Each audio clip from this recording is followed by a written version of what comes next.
Hello दोस्तों, welcome to my YouTube channel the JCC online classes. तो देखिए, आज से हम लोग क्या करेंगे, क्लास 10th के मैथ स्टार्ट करेंगे पढ़ना, ठीक ना। और मैथ में भी हम लोग क्या पढ़ेंगे, मैथ में हम लोग प्रीवियस ईयर क्वेश्चनों को सॉल्व करेंगे। जैसा कि आप लोग जानते हैं कि बोर्ड परीक्षा में प्रीवियस ईयर क्वेश्चनों का बहुत बड़ा रोल होता है। बार बार प्रीवियस ईयर क्वेश्चन क्या होता है, रिपीट किया जाता है। तो हम लोग क्या करेंगे, पिछले 10 सालों का जो प्रीवियस ईयर क्वेश्चन होगा ना, उसको हम लोग क्या करेंगे, सॉल्व करेंगे, ठीक। और जिसमें हम लोग इस वीडियो में क्या उठाए, इस वीडियो में 2012 में जो क्वेश्चन पूछा गया है बोर्ड परीक्षा में, उस क्वेश्चन को हम लोग उठाए हैं। और 2012 में लगभग 35 से 40 क्वेश्चन पूछा गया है और सारा क्वेश्चन एक वीडियो में आने वाला नहीं है। तो इसलिए क्या करते हैं, हम लोग पार्ट बाई पार्ट करके इसको सॉल्व करेंगे और कोशिश करेंगे कि एक वीडियो में कम से कम 12-15 क्वेश्चनों को सॉल्व कर ले, ठीक ना। और आप लोग भी जानते हैं कि बोर्ड परीक्षा में प्रीवियस ईयर क्वेश्चन कितना महत्वपूर्ण रोल निभाता है। अगर आप 10 साल के प्रीवियस ईयर क्वेश्चनों को सॉल्व कर लेते हैं तो मैं इतना तो गारंटी दे सकता हूँ कि आप 95 नंबर मैथ में उठा सकते हैं, यानी कि 95% आप मैथ में नंबर गेन कर सकते हैं, ठीक ना। और इससे क्या होगा, प्रीवियस ईयर क्वेश्चन को लगाने से क्या होगा, आपको ना एक पैटर्न पता चलेगा कि बोर्ड किस लेवल का क्वेश्चन पूछता है, ठीक ना। तो चलिए बिना देरी किए हम लोग क्या करते हैं, स्टार्ट करते हैं। देखिए, आज का पहला क्वेश्चन है। पहला क्वेश्चन कह रहा है कि प्रथम 5 पूर्ण संख्याओं का माध्य क्या होगा। प्रथम 5 पूर्ण संख्याओं का माध्य क्या होगा, ये पहला क्वेश्चन है। पहले ये समझ लीजिए कि पूर्ण संख्या क्या होता है। पूर्ण संख्या हम लोग किसे कहते हैं। क्वेश्चन कह रहा है प्रथम 5 पूर्ण संख्या, क्या कह रहा है, प्रथम 5 पूर्ण संख्या का माध्य पूछा है अपनी से, यही ना पूछा है। देखिए, प्रथम 5 पूर्ण संख्या किसे कहते हैं। जैसे कि आप लोग जानते हैं, गिनती की संख्या को हम लोग क्या कहते हैं, गिनती की संख्या हम लोग प्राकृत संख्या कहते हैं। जब गिनती की संख्या के पहले हम लोग जीरो को ऐड कर देते हैं, जब जीरो ऐड करते हैं तो वो क्या बन जाता है, वो पूर्ण संख्या बन जाता है। और वही कह रहा है कि प्रथम 5 पूर्ण संख्याओं का माध्य निकालिए। तो देखिए, तो प्रथम 5 पूर्ण संख्या क्या होगा, 0 होगा, 1 होगा, 2 होगा, 3 होगा, 4 होगा, 5 हो गया। देखिए, जब इस तरह से आंकड़ा दिया रहे, इस तरह से जब एक आंकड़ा दिया रहेगा लाइन में, तो इसको हम लोग क्या कर सकते हैं, 9th क्लास में हम लोग पढ़े होंगे। इसमें क्या करते हैं, इस सारों को, इस सभी को जोड़ देते हैं और जोड़ने के बाद इस जय को संख्या है ना, उससे हम लोग क्या करते थे, भाग लगा देते हैं। देखिए, इसको जोड़ते हैं 0 + 1 + 2 + 3 + 4। इसको क्या करेंगे हम लोग, 5 को था ना तो 5 से भाग लगा देंगे। जब सबको जोड़िएगा तो 10 आएगा आपको। 4 3 7 2 9 1 10 आएगा।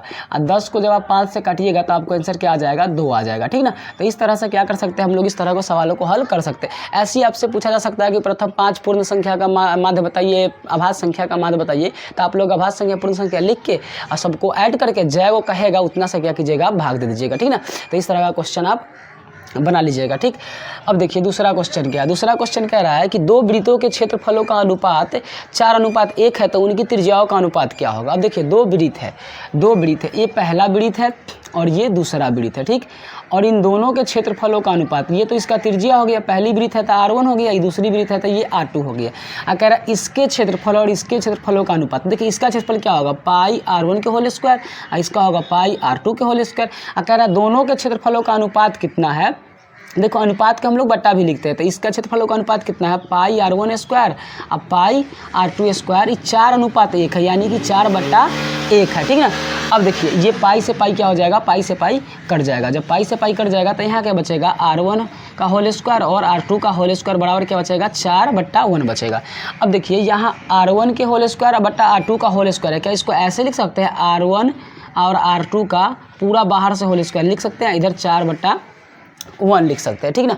अब देखिए, हम लोग क्या करेंगे, इसको लिख सकते हैं जैसे कि मान लीजिए हम आपको ऐसे देते हैं कि 2/4, इसका कर देते हैं आपको मान लीजिए बाहर से होल स्क्वायर, तो कितना आ जाएगा, 4/16। अगर 4/16 आ गया तो मान लीजिए अगर ये ऐसे लिखल है कि 2 के स्क्वायर और 4 के स्क्वायर, तो इसको ऐसे भी तो लिख सकते हैं 2/4 का होल स्क्वायर, ठीक ना। इसी तरह हम लोग क्या किए, इसको लिखे। अब देखिए, इधर से स्क्वायर हटेगा तो उधर क्या चढ़ेगा, रूट चढ़ेगा।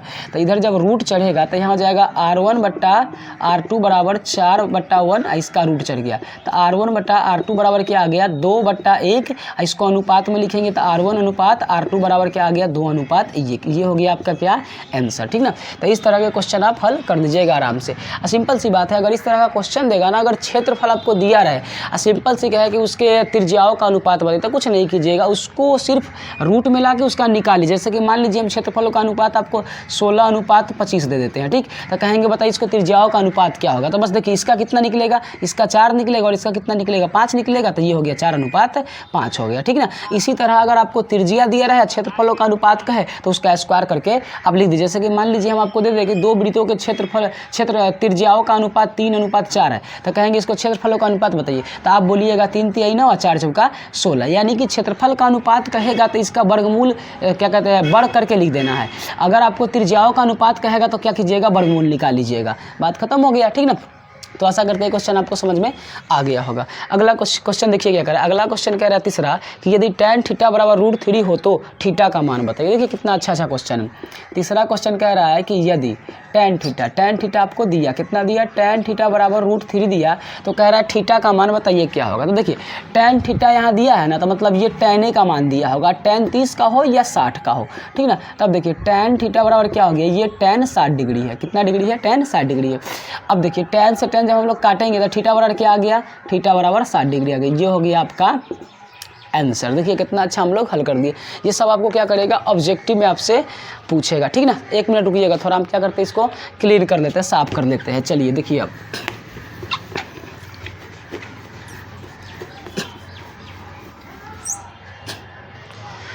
अब देखिए चौथा क्वेश्चन देखिए। चौथा क्वेश्चन कह रहा है कि cos 60 डिग्री +1, फिर नीचे कह रहा है बट्टा कि cos 60 डिग्री -1 का मान क्या होगा। कितना अच्छा क्वेश्चन है। कह रहा है cos 60 डिग्री +1 बट्टा cos 60 डिग्री -1 का मान बताना है। कह रहा है मान बताइए। देखिए अब इसको हल करेंगे तो बताइए cos 60 का मान कितना होता है। आप जानते हैं कि साइन 60 क्या होता है, √3/2 होता है, ठीक ना। अगर आपको याद ना हो तो इससे निकाल सकते हैं। कैसे, देखिए साइन 60, साइन क्या होता है, लंब बटा कर्ण, बच क्या गया आधार, तो आधार जब निकालिए तो आधार क्या कहता है, कर्ण के स्क्वायर माइनस लंब के स्क्वायर, तो कर्ण का स्क्वायर, कर्ण 2 है, 2 के स्क्वायर कीजिएगा 4 है, इसका स्क्वायर कीजिएगा तो ये 3 आ जाएगा, तो आधार आपको कितना आ जाएगा 1 आ जाएगा। देखिए कॉस क्या कहता है, कॉस कहता है आधार बटा कर्ण, तो आधार बटा कर्ण, तो आधार 1 आ गया, कर्ण 2 है तो 1/2, तो यानी कि cos 60 का मान कितना हो जाएगा, cos 60 का मान होगा 1/2, यहाँ +1 है तो +1, यहाँ कह रहा है फिर cos 60 तो ये -1/2, यहाँ -1 है तो -1। अब देखिए अब 1/2 को 1 में जब जोड़िएगा तो 1/2 जोड़ 1 एकरा बट्टा 1 मानिएगा तो 2 और 1 कैल्सियम 1 आएगा, तो 1 + 2 कितना हो जाएगा, ये 3/2। इसको जब जोड़ी, इसको जब जो घटाइएगा 1/2 में से जब 1 को घटाइएगा तो ये क्या आ जाएगा पता है, 1 - 2/2 आ जाएगा, यानी कहने का मतलब ये -1/2 आ जाएगा। अब बट्टा है तो इसको कौन सी बदलना होगा, गुना में बदलना होगा, तो ये 3/2 गुन्ने ये 2 चल जाएगा ऊपर, अब -1 नीचे आएगा, ये 2 से 2 क्या हो जाएगा कट जाएगा, तो यहाँ क्या हो जाएगा 3/-1, हालांकि माइनस तो नीचे रहता नहीं, तो ये हो गया आपका -3 आंसर। देखिए कितना हल्का क्वेश्चन था। तो इस तरह से आप क्या कर सकते हैं, ऐसे सवालों को सॉल्व कर सकते हैं, ठीक ना। चलिए अगला क्वेश्चन देखिए। अब अगला क्वेश्चन देखिए 5वां क्वेश्चन, ठीक ना, 5 नंबर क्वेश्चन। 5 में क्या कह रहा है, 5 में कह रहा है कि यदि अल्फा और बीटा बहुपद fx कितना दिया, देखिए बहुपद fx दे दिया कि x² + 1 + 1 के मूल हो तो निकालना क्या है, 1 + अल्फ़ा और 1/अल्फ़ा + 1/बीटा का मान बताना है, ठीक ना। कह रहा है कि देखिए क्वेश्चन पहले सुनिए एक बार ठीक से। कह रहा है कि यदि अल्फ़ा और बीटा बहुपद fx यहाँ दिया x² + x + 1 के मूल हो तो 1/अल्फ़ा + 1/बीटा का मान बताना। अब देखिए ये मूल हो, कह रहा है अल्फ़ा बीटा मूल हो, तो हम लोग पहले क्या करते हैं, सब मूल निकालते हैं, मूलों का योग और गुणनफल, तो पहले अल्फ़ा + बीटा निकालते हैं। देखिए अल्फ़ा + बीटा क्या होता है, ये होता है -b/a होता है। अब देखिए अब बहुपद का जब रूप देखिएगा ना, जनरल फॉर्म, इसका सामान्य फॉर्म, तो ये होता है ax² bx + c, यही ना होता है बहुपद का। अब देखिए x² के बगल वाला a होता है, x के बगल वाला b होता है, और c तो खाली रहता है, इसमें x² नहीं लगा रहता, ठीक ना। तो -b कह रहा है, तो देखिए x के बगल में कोई अंक है जिससे गुना हुआ है, इसमें नहीं है, मतलब 1 है, तो ये हो गया -1, और यहाँ इसके बगल में मान लीजिए कुछ नहीं है तो 1 है, तो ये हो गया -1। अब यहाँ निकालिएगा मान लीजिए अल्फ़ा × बीटा, तो ये होता है c/a, और जब c/a तो देखिए c का मान 1 है और a का मान 1 है, तो ये भी आ गया 1। तो कह रहा है कि 1/अल्फ़ा + 1/बीटा का मान बताइए। अब देखिए 1/अल्फ़ा 1/बीटा, इसका मान आप ऐसे नहीं निकाल पाइएगा। इसको निकालने के लिए आपको क्या करना होगा, बात को समझिएगा। इसके निकालने के लिए आपको सबसे पहले इसको बट्टा पढ़ के जोड़ करना होगा। तो जब बट्टा पढ़ के जोड़ कीजिएगा तो अल्फ़ा और बीटा का जब एलसीएम लीजिएगा तो अल्फ़ा × बीटा आएगा, और अल्फ़ा से अल्फ़ा कटेगा तो ऊपर बीटा चढ़ेगा, और बीटा से बीटा कटेगा तो ऊपर अल्फ़ा चढ़ेगा। इसको ऐसे भी तो लिख सकते हैं अल्फ़ा प्लस बीटा और अल्फ़ा इंटू बीटा। अब देखिए अल्फ़ा प्लस बीटा का मान आप निकाले हैं -1 तो -1, अल्फ़ा इंटू बीटा का मान 1 निकाले तो 1, तो इसका आंसर आ गया आपका -1। तो इस तरह से इस सवालों को क्या कर सकते हैं आप सॉल्व कर सकते हैं। आप याद कर लीजिएगा तो ज़्यादा अच्छा रहेगा। 1 बटा अल्फ़ा प्लस 1 बटा बीटा का डायरेक्ट याद रखिए कि अल्फ़ा प्लस बीटा बटा अल्फ़ा इंटू बीटा होता है, और यहाँ से अल्फ़ा प्लस बीटा और अल्फ़ा इंटू बीटा से निकालिएगा मान उसका और यहाँ रख दीजिएगा, आंसर आपका क्या हो जाएगा आ जाएगा। उम्मीद कर रहे हैं कि आपको क्या होगा सवाल समझ में आ रहा होगा, ठीक ना।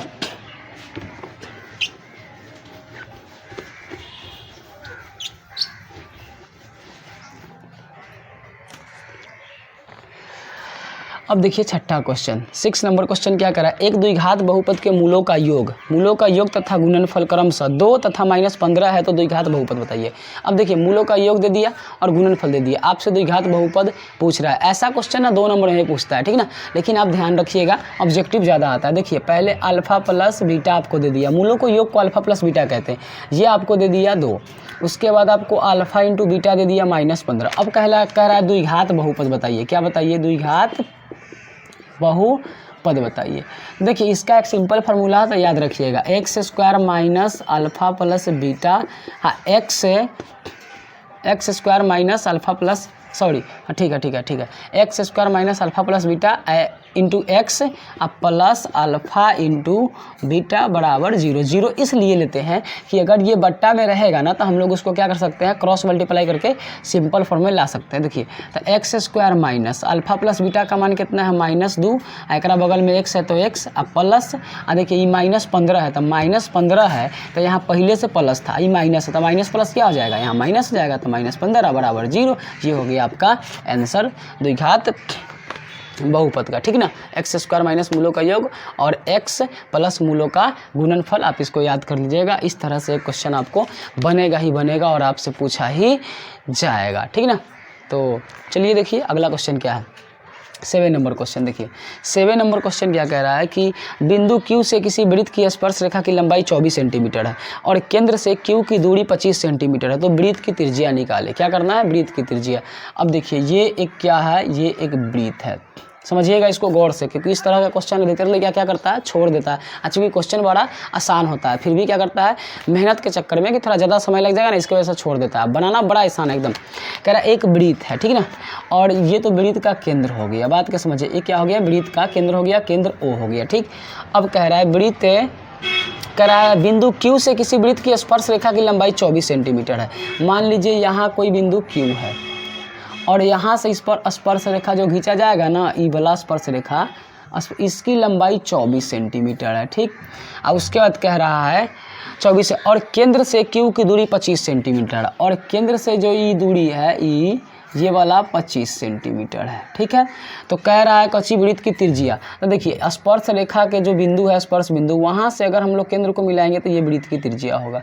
अब बात को समझिएगा, वृत्त की त्रिज्या वृत्त की स्पर्श रेखा पर लंब होती है और ये 90 डिग्री का कोण बनाती है। तो इस तरह से अगर आप देखिएगा ना तो ये एक समकोण त्रिभुज बना, एक समकोण त्रिभुज बना जिसमें ये त्रिज्या क्या होगा, इसका लंब हो गया। तो आप बताइए समकोण, यहाँ तो Q हो गया और इसको हम P मान लेते हैं। तब बताइए अगर हम लोग देखें त्रिभुज P की OPQ कौन मान लेते हैं, चाहे इधर से लिखते हैं, चलो कहीं से भी लिख देते हैं, ठीक ना। चलिए यहाँ से लिखते हैं QPO में। अब देखिए जब हम लोग पाइथागोरस प्रमेय का जब उसका थ्योरम लगाएंगे तो पाइथागोरस क्या कहा था, पाइथागोरस कहा था कि किसी समकोण त्रिभुज में कर्ण सबसे बड़ी भुजा होती है और कर्ण का स्क्वायर अन्य दो भुजाओं के वर्गों के स्क्वायर के क्या होता है, योग के बराबर होता है। तो अब देखिए, तो मान लीजिए ये वाला लंब निकालना है, तो बात क्या समझिएगा, अगर हम आपको कर्ण स्क्वायर बराबर लिखते हैं लंब के स्क्वायर प्लस आधार के स्क्वायर, तो अगर हमको लंब OP निकालना है तो बताइए, तो लंब के स्क्वायर बराबर क्या हो जाएगा, ये हो जाएगा कर्ण के स्क्वायर और माइनस आधार के स्क्वायर, यही नहीं होगा। अब लंब जब हम लोग OP निकालेंगे OP, तो OP स्क्वायर बराबर क्या होगा, बात के समझिएगा, OP स्क्वायर क्या होगा, कर्ण तो 24 हो गया, 25 भले, तो 25 का स्क्वायर, आधार तो 24 हो गया, तो ये हो गया आपका 24 का स्क्वायर। तो OP बराबर क्या हो गया, 25 में जब हम लोग गुना करते हैं 25 का स्क्वायर 6 से 25 आता है और 24 का 576 आता है। तो OP स्क्वायर बराबर आपको क्या मिला कि इसमें से अगर 6 से 25 में से 576 आप घटाइएगा तो आपको कितना मिलेगा, देखिए 15 में से 6 गया, 9 बचा, ये बच गया 1, इससे ये 1 हासिल लिया, ये बचा, ये हो गया 11, 11 में से 7 गया 4, 5 से 5 कैंसिल हो गया। अब OP इधर से स्क्वायर हटाइएगा तो इधर रूट चढ़ेगा, तो OP बराबर क्या हो जाएगा आपको 7 सेंटीमीटर आपका आंसर आ जाएगा। वृत्त की त्रिज्या कितना निकलेगा 7 सेंटीमीटर, ठीक ना। तो देखिए कितना आसान क्वेश्चन था, ठीक। तो इस तरह के क्वेश्चनों को आप बोर्ड में छोड़िएगा नहीं, क्योंकि ये एक एक नंबर आपको क्या करेगा, मतलब आपका रिजल्ट बनाएगा, ठीक ना। तो ये नहीं समझिएगा कि थोड़ा भारी क्वेश्चन आ गया इसको छोड़ देते हैं, ऐसा कभी गलती ना कीजिएगा, ठीक ना। चलिए आइए अगला क्वेश्चन अब देख लीजिए। अगला क्वेश्चन देखिए, अगला क्वेश्चन है कि बिंदु कह रहा है बिंदु -4,3 की स्थिति किस पाद में है। एकदम आसान है, कह रहा है -4,3, बताइए किस पाद में स्थित है। आप कोऑर्डिनेट ज्योमेट्री पढ़े होइएगा 7 चैप्टर में, देखना। अब देखिए ये निर्देशांक ज्यामिति का एक तल है, तल को 4 भागों में बांटने वाला है, क्षैतिज रेखा है और ये ऊर्ध्वाधर रेखा है। जब ये बांटता है ना, देखिएगा ये y होता है, नीचे -y होता है, इधर +x होगा और इधर -x होगा। ये वाला होता है ना, ये प्रथम पद होता है, पद कहिए चाहे चतुर्थांश, इसमें दोनों प्लस होता है, इसमें जो भी पॉइंट आएगा प्लस प्लस आएगा। ये द्वितीय होता है, ये क्या होता है, ये सेकेंड पद होता है, सेकेंड पद होता है, इसमें x माइनस रहता है, y प्लस रहता है। और ये तृतीय पद होता है, ये क्या होता है, ये तृतीय पद होता है, इसमें x माइनस रहता है और y भी माइनस रहता है। और ये फोर्थ पद होता है, फोर्थ पद या चतुर्थांश कह लीजिए, ये होता है, और इसमें x प्लस रहता है, y माइनस रहता है।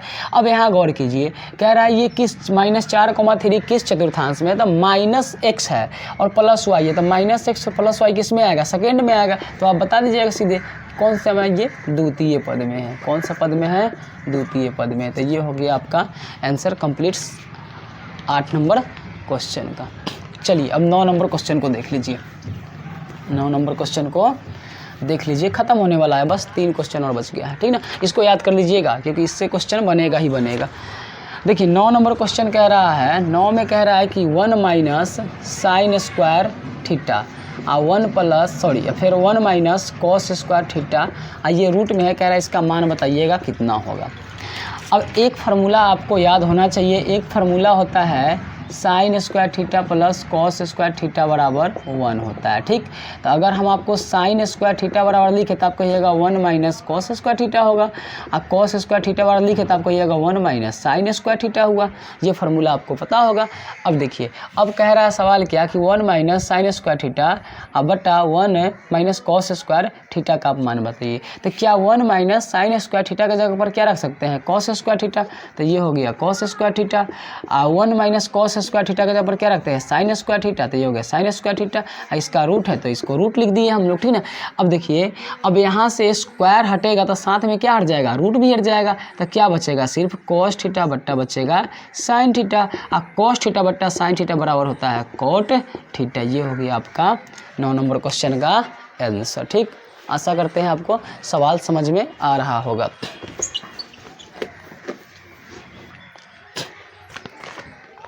आगे देखिए 10 नंबर क्वेश्चन। 10 नंबर क्वेश्चन देखिए, 10 में कह रहा है कि कॉस 48 माइनस साइन 42 का मान बताइए। क्या कह रहा है, कॉस 48 माइनस साइन 42 का मान बताइए। एकदम आसान, इसको इस पे तोड़िए ना, ये फार्मूला होता है ना 90 माइनस थीटा बराबर कॉस थीटा, इस पे तोड़िए, या इसको आप साइन में बदल दीजिए या इसको आप कॉस में बदल दीजिए, ठीक ना। और इसका आंसर कितना आ जाएगा, इसका आंसर आ जाएगा आपको 0, 1 नंबर ऑब्जेक्टिव दे के जाएगा, ठीक ना। अब देखिए, तो हम इसको बदलते हैं, इसको ऐसे लिख सकते हैं साइन 90 घटाओ 42, ठीक, अब माइनस साइन 42, तो यह कॉस 90 घटाओ 42 डिग्री माइनस साइन 42 डिग्री, तो कॉस 90 माइनस थीटा क्या होता है, साइन थीटा, तो ये हो गया साइन, थीटा के ऊपर 42 है तो 42, अब माइनस क्या हो गया यहाँ साइन थीटा, साइन 42, साइन से साइन अब जितना उतना ही उतना ही घटा, तो ये क्या आ गया, आंसर आ गया आपका 0। देखिए 11 नंबर क्वेश्चन। 11 कह रहा है बिंदु, देखिए कह रहा है बिंदु 15,8, कह रहा है 15,8 की दूरी 8 की दूरी मूल बिंदु से बताना है। कौन बिंदु? मूल बिंदु से। देखिए तो मूल बिंदु से जब दूरी पूछेगा ना तो सिंपल एक फार्मूला याद रखिएगा। मूल बिंदु से दूरी पूछे तो फार्मूला x² + y² इसका होल स्क्वायर कीजिए। 15 का स्क्वायर कीजिए तो 15 का होता है 225 और 8 का कितना होता है 64। और दोनों को जोड़िए 9, ये हो गया 8 और ये हो गया 289। 289 कितना निकलता है 17। तो ये हो गया आपका 11 नंबर क्वेश्चन का आंसर, ठीक ना। चलिए अब एक लास्ट क्वेश्चन देख लीजिए, 12 नंबर क्वेश्चन, बिल्कुल लास्ट क्वेश्चन है। इसके बाद क्या करेंगे, ख़त्म करेंगे हम लोग, ठीक ना। अब देखिए लास्ट क्वेश्चन है, कह रहा है कि एक एपी दिया है, एक एपी दिया है 2,7,12 और कह रहा है इसका 10वां पद बताइए। तो देखिए एपी दिया है तो इसमें पहले ए निकालिए, ए बराबर 2 हो गया और डी बराबर 7 घटाओ 2, क्योंकि डी क्या होता है बाद वाले पद में से पहले वाले पद को घटा लीजिए, कहीं से भी घटा लीजिए आपका डी आ जाएगा। तो ये आ गया 5। कह रहा है 10वां पद, तो 10वां पद बराबर a + 9d लिखिएगा। 9d जितना पद कहेगा उससे एगो डी क्या कर दीजिएगा, कम कर दीजिए, आपको आंसर आ जाएगा। तो a का मान हो गया 2 और 9 गुने d का मान हो गया 5। और जब इसको हम लोग गुना करेंगे तो 9 × 5 = 45, तो कितना आ जाएगा 47, ठीक ना। तो इस तरह क्या कर सकते हैं आप एपी के पद निकाल सकते हैं। पद निकालने के लिए बस ध्यान रखिएगा पहला पद a चाहिए और d चाहिए। अगर आप a और d अगर निकाल लेते हैं और कहेगा कि मान लीजिए इसी में कह देता आपको 15वां पद, a प्लस क्या लिखिएगा 14d। 16वां कहेगा तो a + 15d, ऐसी कर दे मान लीजिए 100वां पद, a + 99d करके आप क्या कीजिएगा पद निकाल लीजिएगा, ठीक है। तो आशा करते हैं कि ये वीडियो आपको समझ में आया होगा। तो अगर आप प्रीवियस क्वेश्चनों को देखना चाहते हैं, सारे क्वेश्चनों को सॉल्व करना चाहते हैं, समझना चाहते हैं कि क्वेश्चन में क्या क्या था, आप पिछले सालों में क्या पूछा गया था, आप इस वीडियो को जरूर देखिएगा। और देखने के बाद क्या कीजिएगा, अगर आपको और वीडियो चाहिए, हालांकि हम तो वीडियो बनावे करेंगे, आप इसको देखिएगा तो आपको क्या होगा, कुछ ना कुछ बेनिफिट मिलेगा।